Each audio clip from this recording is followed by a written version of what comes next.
ने जो बात की है और उस बात को ख्वाजा आसिफ साहब ने कहा कि वो उन्हें एक जो है वो ठंडी हवा का झोंका जो है वो महसूस हुई है। जब ये बात कही जा रही थी कि जी आप डी चौक की तरफ जाने की बजाय संगजानी पे जो है वो जाके अपना धरना दे दें, वहाँ पे आप जलसा करें, इस मकसद की इजाज़त के लिए जो है वो अडयाला जेल में एक्सेस भी दी गई। तो वो बात जो थी वो मुज़ाकरात के लिए ही थी। हुकूमत के असम्बली के फ्लोर पर तहरीक इंसाफ को मुज़ाकरात की दावत। हुकूमत हर इशू पर पीटीआई से बात करने को तैयार है। पीटीआई राब्ता करेगी तो हुकूमत सियासी डायलॉग के लिए तैयार है। पीटीआई की मुज़ाकराती कमेटी हुकूमत को मुज़ाकरात का पैगाम भेजे। पीटीआई मामला सुलझाने के बजाय ख़राब कर रही है। जेल में मुलाकात की खुसूसी इजाज़त मुज़ाकरात के लिए ही थी। इस संजीदा कोशिश को भी ज़ाया कर दिया गया। उमर अयूब ने जिन अल्फाज में जवाब दिया शेर अफजल को मालूम होगा। राना सनाउल्लाह का कौमी असम्बली में ज़हार ख्याल, मुज़ाकरात की बाज़ाब्ता शुरुआत नहीं हुई, बातचीत के लिए ठोस इक़दाम करना होंगे। गन पॉइंट पर मुज़ाकरात नहीं हो सकते। पीटीआई ने सिविल नाफरमानी की बंदूक तान रखी है। सिविल नाफरमानी की कॉल देते हैं, मुज़ाकरात भी करते हैं। मामलात मोहब्बत और प्यार से बढ़ते हैं, धमकियों से नहीं। वज़ीर दिफा ख्वाजा आसिफ। ये चीज़ें मोहब्बत से और प्यार से बढ़ती हैं, धमकियों से नहीं बढ़ती। ये गन पॉइंट के ऊपर तो मुज़ाकरात नहीं हो सकते कि आप बार बार जो है इस्लामाबाद पे हमला करें, साथ जो है कॉल दें सिविल नाफरमानी की, और उसके बाद के मुज़ाकरात भी होने हैं। हमारी इस जंग के अंदर नुकसान तो मुल्क को हो रहा है ना, पाकिस्तानी अवाम को हो रहा है। क्या ये मुमकिन नहीं है कि हम इस ऐवान की कोई कमेटी बना दें? कोई भी मुज़ाकरात तब तक कामयाब हो ही नहीं सकते हैं जब तक सियासी कुव्वतें एक टेबल पे बैठ के वो टीओआर्स डिस्कस ही न करें। ख्वाजा साहब का बयान आया था कि जी पीटीआई को पहल करनी पड़ेगी। हमारे खान ने एक कमेटी बनाई हुई है मुज़ाकरात के लिए। अगर कोई कहता है कि रावी चैन की बांसुरी बजा रहा है तो झूठ बोल रहा है। मुल्क के हालात पर शेर अफजल मरवत के ऐवान की मुश्तरका कमेटी बनाने की तजवीज़। बानी पीटीआई ने मुज़ाकरात के लिए कमेटी बनाई है। जब तक सियासी जमातों के टीओआर्स तय नहीं होते मुज़ाकरात कामयाब नहीं होंगे। ख्वाजा साहब का बयान आया, पीटीआई मुज़ाकरात के लिए पहल करे। लगता है असम्बली में सौतने लड़ रही हैं। ख्वाजा साहब का एहतराम है मगर इनकी ज़ुबान आग उगलती है। अगर कोई कहता है रावी चैन की बांसुरी बजा रहा है तो झूठ बोलता है। शेर अफजल मरवत का कौमी असम्बली में खिताब, सियासतदान गोली नहीं चलाते, मुज़ाकरात करते हैं। हमारे दौर में भी एहतजाज हुए मगर किसी ने गोली नहीं चलाई। मुज़ाकरात की भीख नहीं मांगते। बानी पीटीआई जेल से बाहर आ जाएंगे। अली मोहम्मद खान।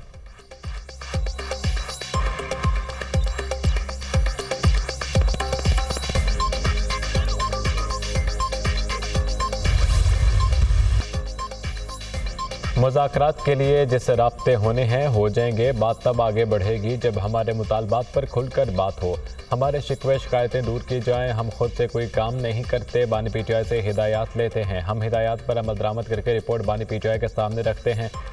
बानी पीटीआई ने ही कमेटी बनाई और कमेटी को मुज़ाकरात का मैंडेट दिया। सियासी मसाइल का हल सियासी तरीके से ही तलाश करना होगा। चेयरमैन पीटीआई बैरिस्टर गौहर की सहाफ़ियों से गुफ्तगू।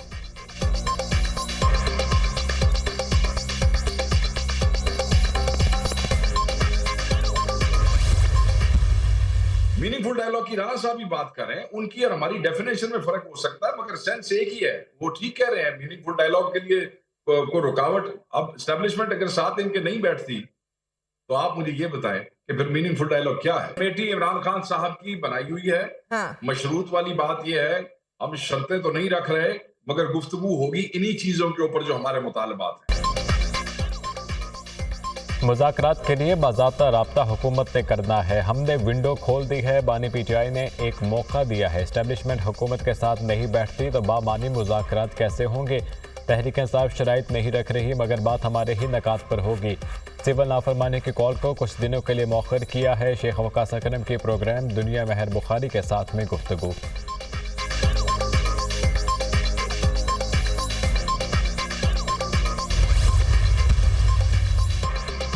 हमने कभी सियासी वर्कर को नहीं कहा मुखालिफ दुश्मन है, पत्थर मारो। कंटेनर के ऊपर से सदाई लगाई जाती है, हमला कर दो। चोर डाकू की गर्दान होती थी, हम भी इसी अंदाज में जवाब दे सकते थे। हमने सियासी मुखालिफत नस्ल दर नस्ल देखी, ये कभी नहीं देखा। वज़ीर आज़म के गर्दन में रस्सा डालकर बाहर निकलो। वज़ीर इत्तलात तातार का असेंबली में खिताब।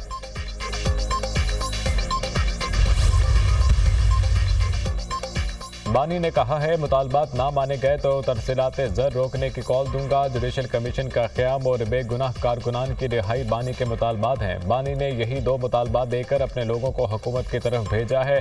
बानी PTI ने कहा है, हुकूमत मेरे मुतालबात पूरे कर दे। अलीमा खान की मीडिया से गुफ्तगू।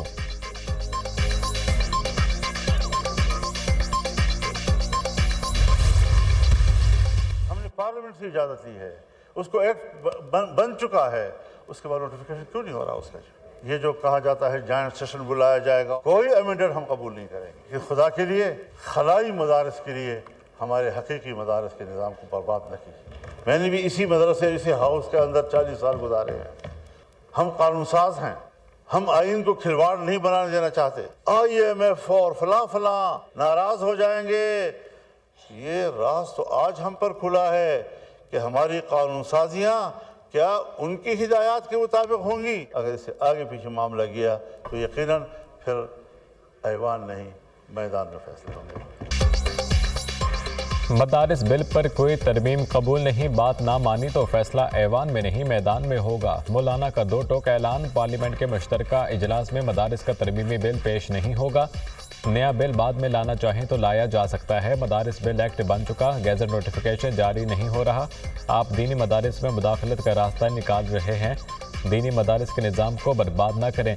ऐवान सदर से आइन की खिलाफ वर्जी की शिकायत है। मदारिस बिल पर हुकूमत सबसे बड़ी रुकावट है। हमें कहा जा रहा है IMF नाराज़ हो जाएगा। क्या हमारी कानून साजी IMF के एमा पर होगी? आज़ाद नहीं तो कह दिया जाए हम वाकई गुलाम हैं। JUI सरबराह मौलाना फजलुर रहमान का कौमी असम्बली में धुआंधार खिताब।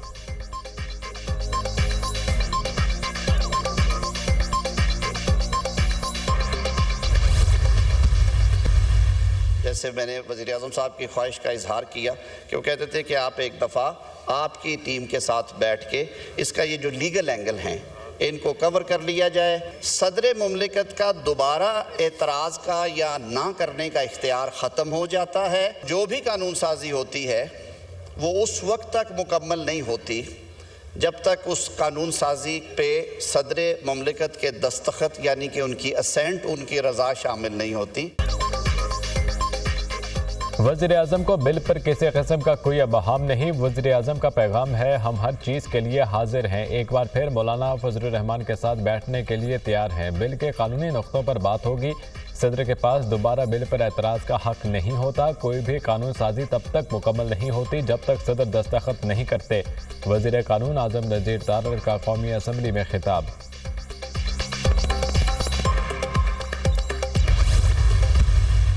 स्टेट बैंक ने पॉलिसी रेट को मज़ीद 2% कम किया है, जो अब 22% से घट के 13% पे आ गया है। ये बहुत एक खुशाइन बात है।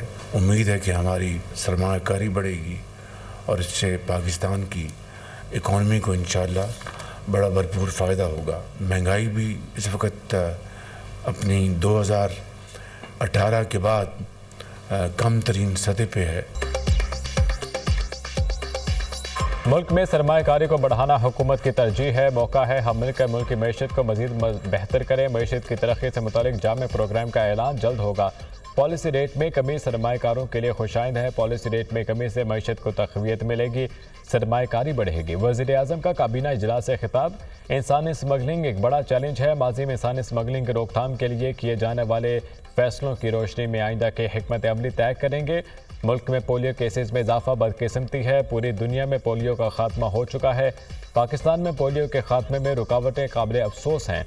वज़ीर आज़म ने करक में इंसदाद पोलियो की सिक्योरिटी पर मामूर पुलिस एहलकार की शहादत पर फातिहा ख्वानी कराई।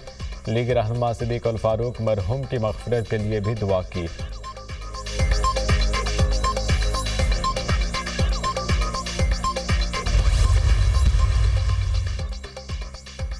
मुल्क की मैशत के लिए अच्छी खबर, करंट अकाउंट मुसलसल सरप्लस। नवंबर में मुसलसल चौथे माह current account 72 crore 90 lakh dollar surplus रहा। रवा माली साल के 5 माह में current account 94 crore 40 lakh dollar surplus record. बरामदात में 4% इजाफे के बायस करंट अकाउंट बेहतर हुआ। स्टेट बैंक वज़ीर-ए-आज़म का करंट अकाउंट सरप्लस के हसूल पर इजहार इत्मीनान। 10 साल में पहली बार current account surplus 72 crore dollar पर जाना मईशत के लिए इंतहाई खुशाइंद है। पॉलिसी रेट, महंगाई और अफरात ज़र में बतदरीज कमी माशी पॉलिसियों का मुंह बोलता सबूत है। करंट अकाउंट सरप्लस में रिकॉर्ड इजाफे से पाकिस्तान के आलमी माशी मार्केट में पोजीशन मुस्तहकम होगी। मुल्की और बैन अल-अक़वामी सरमायाकारों के एतमाद में इजाफा होगा। वज़ीर-ए-आज़म शहबाज शरीफ।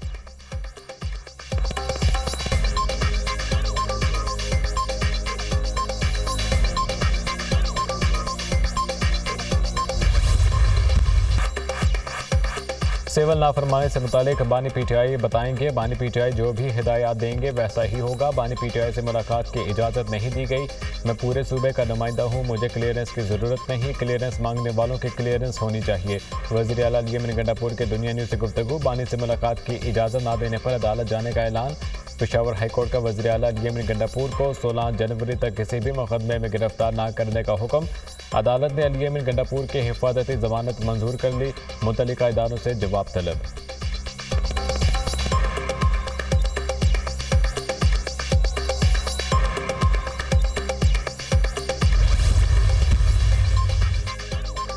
फसाद थोड़ी देर के लिए कंट्रोल हो जाए तो पाकिस्तान मज़ीद तरक्की करेगा। हम मुज़ाकरात किससे करें? कभी कहते हैं मुज़ाकरात कर रहे हैं, कभी कहते हैं नहीं कर रहे। बानी कहते हैं ये बाहर गुड्डी गुड्डी खेल रहे हैं, मैं अंदर रो रहा हूँ। वज़ीर आला पंजाब मरीम नवाज का दौरा चीन इंतहाई कामयाब रहा। मरीम नवाज को स्टेट गेस्ट का दर्जा दिया गया।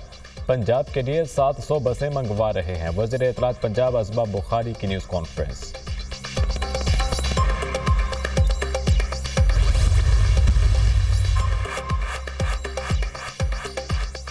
पीटीआई रहनुमा मुल्क दुश्मन अनासिर के इशारों पर चल रहे हैं। अपने मुल्क में सिविल नाफरमानी ना करें। बानी पीटीआई जब जेल में है एक ही बात की जाती है, आग लगा दो, सड़कें बंद कर दो। अली यमन गंडापुर किसके झंडे पर चल रहे हैं? आप कहते हैं हथियार हैं, लेकिन लड़ना किससे है?